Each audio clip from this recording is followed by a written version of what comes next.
আসসালামু আলাইকুম। নোকিয়া ১০৬ মডেলের একটা ফোন, মানে ডিসপ্লে লাইটিংয়ের সমস্যা। দেখেন ওপেন করা হলো, তবে ডিসপ্লে লাইটিং দিতেছে না। মেন সমস্যাটা হচ্ছে এখানে র্যাবনের যে নিচের লাইনটা আছে না, ওটাতে মানে একটা লাইন আউট হয়ে গেছে। অ্যান্ড ওই লাইনটার মানে জাম্পার করতে হবে। তো জাম্পার করার জন্য আমরা কি করতে হবে, এখানে লাইনটা আগে বের করে নিতে হবে। লাইনটা বের করা শেষ হলে এখানে ফ্রেশ দিয়ে পরিষ্কার করে তারপরে চিকন তার দিয়ে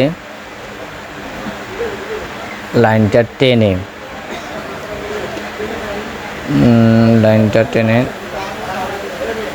কাজটা শেষ